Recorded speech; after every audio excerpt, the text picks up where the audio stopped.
Lift అయితే load అయిపోయింది అనమాట. స్టీల్ రై బళ్ళారికి కర్ణాటక అనమాట. ఇదే 30 టన్నులు తడవకన్నా వేసుకోవాలన్నమాట. పట్ట తడిస్తే అక్కడ రిజెక్ట్ అయిపోద్ది. మళ్ళీ సీల్ అన్నీ కట్టుకునే బిల్లు చెక్ చేసుకోవాలన్నమాట. బాడీ కిందకి వచ్చింది 30 టన్నులు. వాన వస్తే ఫుల్ నీళ్ళు పడతాయి. నీళ్ళు ఎత్తుకోసుకోవాలి. ఇప్పుడు జంసాల్ బార్డర్లు ఉన్నాం. జార్ఖండ్ దాటేసి ఒడిశా బార్డర్కి అయితే అంటే అదే బార్డర్. ఒడిశా బార్డర్లో అయితే ఉన్నాము. చూపిస్తాను. అదేనమాట బార్డర్ కాడ పెట్టుకొని ఉన్నాం. ఇప్పుడే వంట అయితే చేసుకుంటున్నాం అనమాట. వంట కాకరకాయ చేసుకున్నాం. ఇదే బండి అయితే టైర్లు వేరే వేయాలి. కొంచెం అటు పోయినాక టైర్లు వేయాలి. టైర్లు అయితే పగిలిపోయినాయి.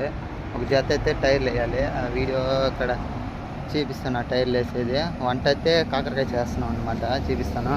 కాకరకాయ అనమాట. ఇదే కాకరకాయ అయితే అన్నం అయితే అయిపోయింది. కాకరకాయ నూనె చేయాలన్నమాట. టమాటాలు అన్నీ కోసి పెట్టుకుని వేసిన బండి అంతా క్లీన్గా అయిపోయింది చేసినాను అనమాట. అన్న అయితే కింద ఉన్నాడు.